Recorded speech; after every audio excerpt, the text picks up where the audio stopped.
The Assembly will hear an address by His Excellency Anura Kumara Desanayake, Head of State and President of the Democratic Socialist Republic of Sri Lanka. I request protocol to escort His Excellency and invite him to address the Assembly.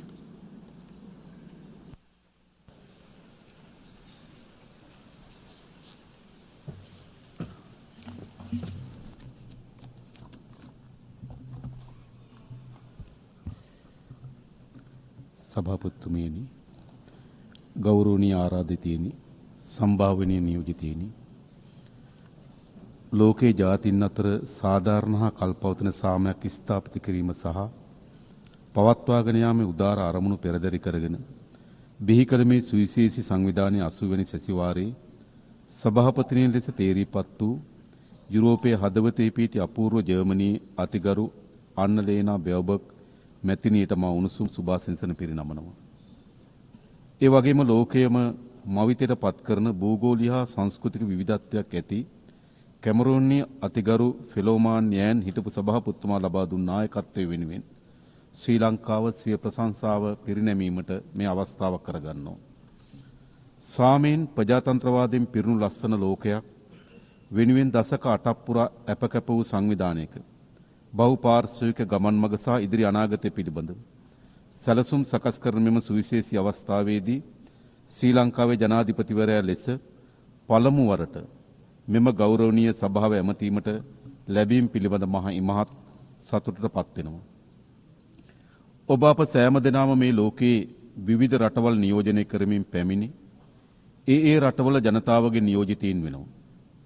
මගේ රටවන ශ්‍රී ලංකාව මෙන්ම අනෙක් සෑම රටකමත් ජනතාව අප වෙත පවරා දුන් ඓතිහාසික වගකීමක් අප සියලු දෙනාගේම උරහිස් මත පැවරී තිබෙනවා. අප ගනු ලබන සෑම තීන්දුවක්ම මේ ලෝකයේ කොතනක හෝ ජීවත් වෙන සෑම දෙනාටම බලපානවා. ඒ සියලු තීන්දුව සහ තීරණ ලෝකයේ අනාගත පැවැත්ම වෙනුවෙන් තීරණාත්මක මැදිහත් වීමක් කරනවා. මිනිස් ශිෂ්ටාචාරය ආරම්භ වූ දා සිට මේ දක්වා මුහුණ දෙන අතිශයින් බරපතල ඛේදවාචකයක් ලෙස දුප්පත්කම හඳුන්වා දෙන්න පුළුවන්. ඒ මහ ව්‍යසනයේ හේතු කොටගෙන නිර්මාණය වූ තවත් බරපතල ගැටලු කීපයක් අප ඉදිරියේ අන්ධකාර පීඩාවක් නිර්මාණය කොට තිබෙනවා. ඒ පිළිබඳ මේ සුවිශේෂී සමුලිය අවධානය යොමු කිරීම කළ යුතුම බවට මගේ හෘද සාක්ෂිය හඬනගා කියනවා. බොහෝ විට මේ සියල්ල ඔබේ හෘද සාක්ෂියටත් අඩු වැඩි වශයෙන් බලපෑම් කරනවා ඇතැයි මා සිතනවා. සම්භාවනීය නියෝජිතයිනි, ලෝකේ බහුතරයක් රටවල් සියවස් ගණනාවක් තිස්සේ අත්විඳින නොනවතින සහ අතිශය වේදනාබර අරගලයේ ලෙස දුප්පත්කම හඳුන්වා දෙන්නට පුළුවන්කම තිබෙනවා. ඒ විවිධ මුහුණුවරින් එන බිහිසුණු සතුරෙක් වන අතර අප මේ සමුළුව රැස්ව සිටින මොහොතේ මාද ඇතුළු මේ සෑම නියෝජිතයෙකුම රටවල් වල අඩු වැඩි වශයෙන් සැලකිත දරුවන් පිරිසක් කුසගින්නේ සිටිනවා. සියලුම දරුවන්ට අධ්‍යාපන ලැබීමේ අයිතිය ජාත්‍යන්තර මානව හිමිකම් නීතිය මගින් සහතික කර ඇති සහ ආණ්ඩුක්‍රම ව්‍යවස්ථාව තුළ පිළිගත් මූලික මානව අයිතියක් වෙනවා. නමුත් නැතිබැරිකම දුප්පත්කම නිසා මේ අයිතිය උල්ලංඝනය වන ලක්ෂ සංඛ්‍යාත දරුවන් ලෝකේ පුරා සිටිනවා. තාක්ෂණයෙන් පිරිපුන්නේයි උදම් මනන ලෝකයක් පාසල් අහිමි දරුවන් සිටීම මොනතරම් අවාසනාවන්ත තත්වයක්ද. අධ්‍යාපනය යනු සෑම ශ්‍රේෂ්ඨ ජාතියක්ම ගොඩනගන අත්තිවාරම් වෙනවා. අනාගත ලෝකයේ පැවැත්ම තීරණය කරන ප්‍රධානම සාධකය වෙනවා. අධ්‍යාපනය සඳහා කරන ආයෝජනය ලෝකයේ ප්‍රගතිය උදෙසා කරන ආයෝජනයක් ලෙස අපි සලකනවා. බොහෝ සංවර්ධන වීම පවතින රටවල් වල දුප්පත්කමට මුහුණ දීමේ ප්‍රගතියට ණයබර අඛණ්ඩව බාධා කරනවා. සාමාන්‍යයෙන් අඩු ආදායම්ලාභී රටවල් සෞඛ්‍ය අධ්‍යාපන සේවා සඳහා ගෙවීමට වඩා දෙගුණයකටත් වඩා වැඩි අරමුදල් සුද්ධ පොලී ගෙවීම සඳහා වෙන් කරනවා. පුරවැසියන් වශයෙන් මෙන්ම රටවල් වශයෙන් ණය උගුල් වල හිර වී සිටිනවා. මේ තත්ත්වයේ සාධනීය විසඳුමක් අවශ්‍ය වෙනවා. තිරසාර සංවර්ධන සඳහා වූ 2000 න්‍යාය පත්‍රයේ කිසිවෙකු අතහැර නොවන බවටත් පළමුවෙන්ම පිටුපසින් සිටින අය වෙත ළඟා වීමටත් පොරොන්දු වී තිබෙනවා. අද ලෝකේ පුරා මුහුණ දෙන විශාලතම ගෝලීය අභියෝගය දුප්පත්කම අවසන් කිරීමේ අභියෝගයේ බව තිරසාර සංවර්ධන සඳහා වූ 2000 න්‍යාය පත්‍රය හඳුනාගෙන තිබෙනවා. 1995 දී කෝපන්හෙග්දී පැවති සමාජ සංවර්ධනය සඳහා වූ ලෝක සමුළුවේදී ගත් තීරණාත්මක තීන්දුවක් ඔබේ අවධානයට යොමු කරවනවා. නමුත් අනපේක්ෂිත යුද්ධ, දේශපාලන ව්‍යාකූලතාවයන් වගේම ලෝකයේම කුණාටුවකට හසු කළ කොවිඩ් වසංගතය නිසා අභිලාෂකාමී න්‍යාය පත්‍රයේ ව්‍යාකූලත්වයට පත් කර තිබෙනවා. ඒ නිසා ඇති නැති පරතරය, දුප්පත්කම ලෝක ව්‍යසනයක්සේ සලකා කටයුතු කළ යුතුව තිබෙනවා. ගරු සභාපතිතුමීනි, ගෞරවනීය අමුත්තනි, මේ අසිරිමත් ග්‍රහලෝකයේ අස්ථාවරත්වයටත් ව්‍යාකූලත්වයටත් පත්වන නවතම ගැටලුවක් ලෙස මත්ද්‍රව්‍ය හා ඒ හා බැඳුණු සංවිධානාත්මක අපරාධ කණ්ඩායම් හඳුනා ගන්නට පුළුවන්කම තිබෙනවා. ඒ බව එක්සත් ජාතීන්ගේ මත්ද්‍රව්‍ය අපරාධ පිළිබඳ කාර්යාලය 2025 ලෝක මත්ද්‍රව්‍ය වාර්තාවේ පවා තහවුරු කොට තිබෙනවා. ගෝලීය මත්ද්‍රව්‍ය ගැටලුව ලොව පුරා මිලියන සංඛ්‍යාත ජනතාවට බලපාන සංකීර්ණ අභියෝගයක් වී තිබෙනවා. දිනෙන් දින මත්කුඩු සහ ඒ ආශ්‍රිත නිෂ්පාදන ගෝලීය වෙළඳපොළ වාර්තාගත ලෙස ආක්‍රමණය කොට තිබෙනවා. මත්ද්‍රව්‍ය වෙළඳාම සහ ඒ හරහාම ක්‍රියාත්මක සංවිධානාත්මක අපරාධ ලෝක අර්බුද රැසකට මාර්ගය විවෘත කොට තිබෙනවා. මේවාට සම්බන්ධ කණ්ඩායම් රාජ්‍යයන් ගොදුරු බිම් බවට පත් කරමින් සිටිනවා. මේ ව්‍යසනය ලෝක සෞඛ්‍යයට, ලෝක ප්‍රජාතන්ත්‍රවාදයට, ලෝක දේශපාලනයට සේම අවසන් වශයෙන් ලෝකයේ යහ පැවැත්මට එරෙහි මහා ප්‍රවාහයක් බවට පත් වී තිබෙනවා. මේ මා ව්‍යසනය තුරන් කිරීම වෙනුවෙන් ශ්‍රී ලංකාවේ අප සාධනීය වැඩපිළිවෙලක් ක්‍රියාත්මක කරමින් සිටින අතර මේ උවදුර පිටු දැකීමේ ලෝක න්‍යාය පත්‍රය සක්‍රිය කිරීමට මා ඔබට ගෞරවයෙන් ආරාධනා කරනවා. මේ ජාවාරම්කරුවන්ට එරෙහිව නීතිය තදින් ක්‍රියාත්මක කිරීම, එවැනි ජාවාරම්කරුවන්ට තම තමන්ගේ රටවල් වලට සංක්‍රමණය වීමේ ඉඩ ප්‍රස්ථා අහුරුවාලීම, මේවට ඇබ්බැහි වූවන් පුනරුත්ථාපනය කරනු ලබන මධ්‍යස්ථාන බිහි කිරීම වැනි කරුණු මෙහි මොහොතේ මම ඔබගේ අවධානයට යොමු කරවනවා. ගරු සභාපතිතුමීනි, ගෞරවනීය අමුත්තනි, දූෂණය සමාජයේ පුළුල් පරාසයක විනාශයට සහ ඛේදවාචකයට හේතු වන දොහොයි වසංගතයක් විදිහට අපි විශ්වාස කරනවා. දූෂණය සංවර්ධනයට බාධාවක්, ප්‍රජාතන්ත්‍රවාදය සහ ලෝකයේ යහපැවැත්මට තීරණාත්මක තර්ජනයක් සහ දුප්පත්කමට හේතුවක් වන බව අපේ ස්ථාවර වෙනවා. දූෂණයට එරෙහි සටන භයානකයි. නමුත් දූෂණයට එරෙහි සටන් නොකර සිටීම ඊටත් වඩා භයානකයි යන්න මම ඔබට ඉතාමත් ගෞරවයෙන් සිහිපත් කරනවා. 1948 දී මානව හිමිකම් පිළිබඳ විශ්ව ප්‍රකාශනය ලෝකයේ මිනිස් ප්‍රජාවට විශාල ජයග්‍රහණයක් ගෙනාවා. මානව ශිෂ්ටාචාරයේ විවිධ ජයග්‍රහණයන් එක් රැයකින් ලැබී නැහැ. ඒ සියල්ල අප්‍රමාණ කැපකිරීම සහ නොපසුබට උත්සාහයේ ප්‍රතිඵල. දූෂණයට එරෙහි සටනත් අසිරු පියවරක්. එහෙත් අපි මේ පියවර තැබිය යුතුයි. අප තබන පළමු පියවර අසිරු විය හැකියි. නමුත් අප නිර්භීතව තබන පියවර නිවැරදි නම් ඒ පියවර පිටුපස තවත් පියවර දහස් ගණනක් අප සමග ඒවියයි මා විශ්වාස කරනවා. ගරු සභාපතිතුමීනි, නියෝජිතවරුනි, නිර්භීත වන්න. ඉතුරු සියල්ල ඉබේම වේ යයි ජවහර්ලාල් නේරුතුමන් කළ ප්‍රකාශය මේ මොහොතේ මා සිහිපත් කරනවා. මම නියෝජනය කරන්නේ මිලියන 22කට ආසන්න ජනගහනය ජීවත් වන පුංචි දීප්තිමත් දූපතක්. ශ්‍රී ලංකාවේ ජනගහනය ආසන්න වශයෙන් මුළු ලෝක ජනගහනයෙන් 0.3ක් පමණ වෙනවා. අපේ රටේ වගේම රටේ සිටින ජන සංඛ්‍යාව ප්‍රමාණාත්මක සහ සංඛ්‍යාත්මක කුඩා බව ඇත්ත. නමුත් අපේ රටෙත් ලෝකෙත් මතු පරපුර වෙනුවෙන් දූෂණයට එරෙහි සටන අපි ආරම්භ කොට තිබෙනවා. දූෂණයට එරෙහි සටන සෑම රටකම සංස්කෘතියේ කොටසක් විය යුතුයි කියා මා යෝජනා කරනවා. ගරු සභාපතිතුමීනි, ගෞරවනීය අමුත්තනි, ඔබ කුමන රාජ්‍ය නියෝජනය කළත් මේ සෑම නියෝජිතයෙක්ම යුද්ධය ප්‍රතික්ෂේප කිරීමට මා සමග එක්වන බව මට විශ්වාසයි. යුද්ධයක් ප්‍රාර්ථනා කරන ජාතියක් ලොව නැහැ. කොතන හෝ කෙසේ යුද්ධයක් හෝ ගැටුමක් ඇති වුණත් ඒ හරහා සිදුවන්නේ ඛේදවාචකයක් බව අපි දන්නවා. මේ මොහොතේ පවා ඒ ඛේදවාචකයේ වේදනාව ලෝකේ බොහෝ තැන්වල අත්විඳිමින් ඉන්නවා. දශක 3කට වඩා වැඩි කාලයක් යුද්ධයේ කටුක අත්දැකීම් ලැබූ රටක් ලෙස ඒ විනාශකාරී බව ගැන අපි ඉතා හොඳින් දන්නවා. යුද්ධය නිසා මියගිය දහස් ගණන් සැමරුම් ස්මාරක අසල පැමිණි ඔවුන්ගේ දෙමව්පියන් දූ දරුවන් බිරින්දෑවරුන් දෑත් එක් කරගෙන නගන වේදනාබර ආයතනය දකින ඕනෑම කෙනෙක් යුද්ධයක සිහිනයක් දැකීමට පවා අකමැති වෙනවා. ඒ වේදනාබර දසුන අපි ඇස් දෙකෙන් දැක තිබෙනවා.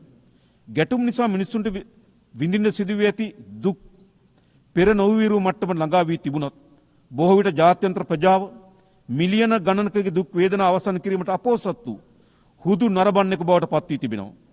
දරුවන්ගේ සහ අහිංසක සිවිල් වැසියන්ගේ ජීවිත එහාට මෙහාට පහර වදිමින පාපන්දෝ බවට පත් කිරීම අවස්ථාවාදී බල දේශපාලන ඛේදවාචකයක් වී තිබෙනවා. තමන්ගේ බලය වැඩි කර ගැනීමට තවත් කිසිවෙකුට ජීවිතවලට බලපෑම් කිරීම සහ පීඩා කිරීමට කිසිවෙකුට අයිතියක් නැහැ. පාලකයන් කළ යුත්තේ ජීවිත ආරක්ෂා කිරීම මිස ජීවිත විනාශ කිරීම නොවේ. ගාසා තීරයේ අඛණ්ඩව සිදුවන බිහිසුණු ව්‍යසනය අපගේ දැඩි කනස්සලට හේතු වී තිබෙනවා. විශේෂම ගාසා තීරයේ වේදනාබර ඛේදනීය එලිමහන් සිර කඳුරක් වී තිබෙනවා. අහිංසක දරුවන්ගේ සහ සිවිල් වැසියන්ගේ විලාපය රැව් පිළිරැව් දෙනවා. එක්සත් ජාතීන්ගේ සංවිධානය සහ අනිකුත් සියලු පාර්ශ්වයන්ගේ එකතාවය මත දෙපාර්ශ්වයේ කඩිනමින් සටන් විරාමයකට යොමු වීමත් බාධාවකින් තොරව සියලු මානසික ආධාර යොමු කිරීමත් සියලු පාර්ශ්වයන්ගේ ප්‍රාණපකරුවන් නිදහස් කිරීමත් පිළිබඳව අපි හඬ නගනවා. මෙහි බීසුණු ඝාතන අවසන් කිරීම උදෙසා අපි දැඩිව බලපෑම් කළ යුතුව තිබෙනවා. පලස්තීන ජනතාවට රාජ්‍ය සඳහා ඇති අහිමි කළ නොහැකි අයිතිය අපි පිළිගන්නවා. ඒ වගේම ඊශ්‍රායල සහ පලස්තීන ජනතාව යන දෙපිරිසෙගේම නීත්‍යානුකූල ආරක්ෂා සහ මානව ගැටලු හඳුනා ගත යුතු තිබෙනවා. 1967 දේශ සීමා මත පදනම්ව රාජ්‍යන් දෙකක් එකිනෙකට යාබද පැවතීම පදනම සපේන එක්සත් ජාතීන්ගේ යෝජනාවලට අනුකූලව සාධාරණ ස්ථීර විසඳුමක් වෙනුවෙන් එක්විය යුතුව තිබෙනවා. නිරර්ථක යුද්ධයක් හේතුවෙන් මිලියන ගණනක් ලෝකවාසීන්ගේ දුක් වේදනා ඉදිරිපිට හුදු නරඹන්නෙකු බවට පත් වී සිටීම අවසන් කළ යුතු තීරණාත්මක මොහොතකට අප එළඹ තිබෙනවා.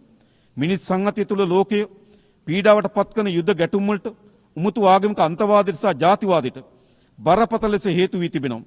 වහල්භාවයේ අහෝසි කර සියවසක් ඉක්ම ගොස් ඇතත් වර්ගවාදයේ විස තවමත් තැන තැන තිබෙන බව නැවත නැවත සිහිපත් කළ යුතුයි. අන්තවාදී සහ ජාතිවාදී අදහස් මාරාන්තික වසංගත රෝග තරමටම සාහසික වී තිබෙනවා. හාස්‍යයට සහ විමතියට කරුණවන්නේ මෙතරම් ඉදිරිගාමි ලෝකයක් තුළ පවා මේ ජාතිවාදී වර්ගවාදී ගෝසාවන් තව දුරටත් අලුයට ගිනි පුපුරුමෙන් ඉතිරිව තිබීමයි. එහි බීසුණු තත්ත්වය වන්නේ ඉතාමත් තීරණාත්මක ලෙස විශ්වයේ යහ පැවැත්මට එරෙහිව අවස්ථාවාදී ලෙස ගිනි පුපුරු විටින් විට මහා ගිනි ජාලාව බවට පත් කිරීමයි. ආයුධ මගින් ප්‍රශ්න විසඳ ගන්නා වෙනුවට මානව ශිෂ්ටත්වයේ වටිනාකම වලින් ප්‍රශ්න විසඳා ගැනීමේ හැකියාව වෙත අපි අවතීර්ණ විය යුතු තිබෙනවා. මිලියන ගණනක් දරුවන් කුසගෙන්නේ මේ යන ලෝකයක අපි බිලියන ගණනින් ආයුධ වෙනුවෙන් වීදම් කරනවා. නිසි සෞඛ්‍ය පාසුකම් නොමැති කෝටි ගණන් ජනතාව මරණය මවත තෝරා ගන්නා විට නිරන්තක යුද්ධය වෙනුවෙන් ප්‍රකෝටි ගණන් වියදම් කරනවා. අධ්‍යාපන නැමැති පියාපත් ලබන්නට බැරිව ලක්ෂ ගණන් දරුවන් සුසුමෙල්ල විට භූමියන් ආක්‍රමණය කරන්නට මිලියන ගණන් වියදම් කරනවා. ඇත්ත වශයෙන්ම මේ ලෝකයේ සෑම බිම් අඟලක්ම සාමයේ ජනාවාස බවට පත් කළ හැකි නම් ඒ ලෝකයේ ආශ්චර්යමත් ලෝකයක් බවට පත් වෙන බව ඒකාන්තයෙන්ම අපි විශ්වාස කරනවා. මේ සමුළුවට එක් වූ අපි සියලු දෙනා ලෝක සාම ජනාවාස බිහි කරන උදාර සාම වන්දනා කරුවන් බවට පත්වීම කියා මා යෝජනා කරනවා. ගෞරවනීය ආරාධන අමුත්තනි, ඓතිහාසික මැතිවරණ ශ්‍රී ලාංකික ජනතාව සියවස් ගණනක් දුටු සිහිනයක් වෙනුවෙන් තීන්දුවක් ගත් බව මම ඔබට සිහිපත් කරනවා.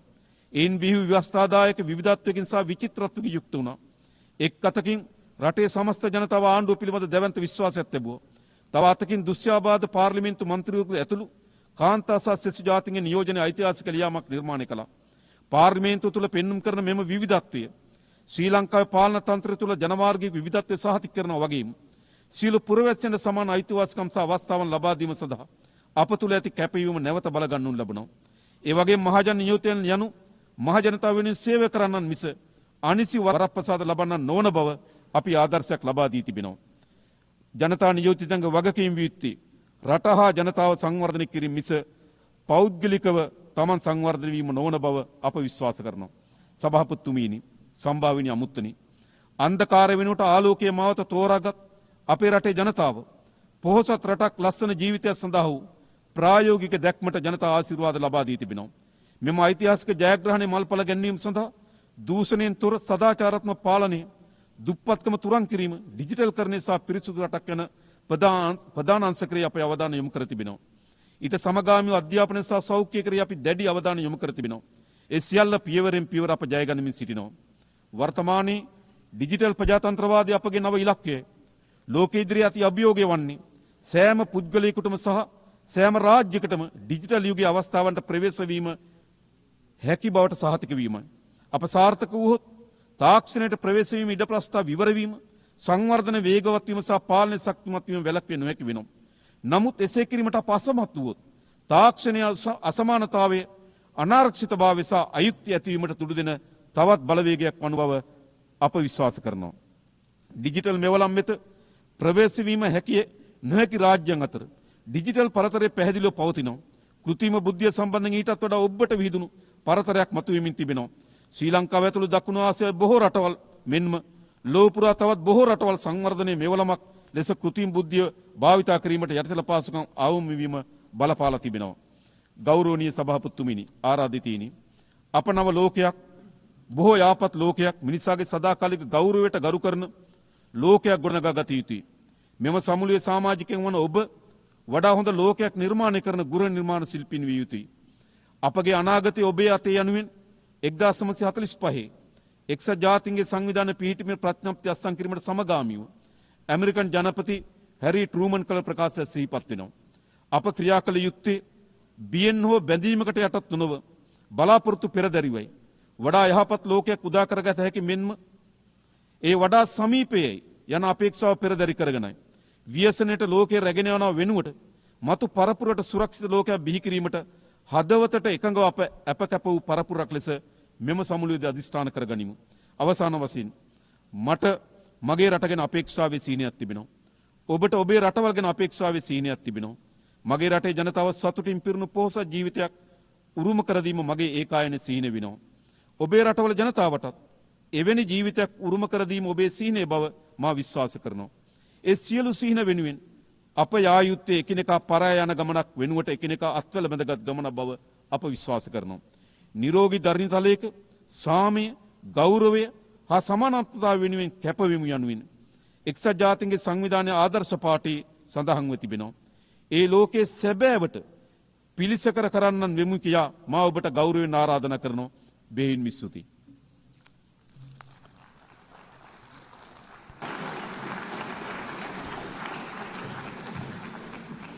On behalf of the Assembly, I wish to thank the Head of State and President of the Democratic Socialist Republic of Sri Lanka.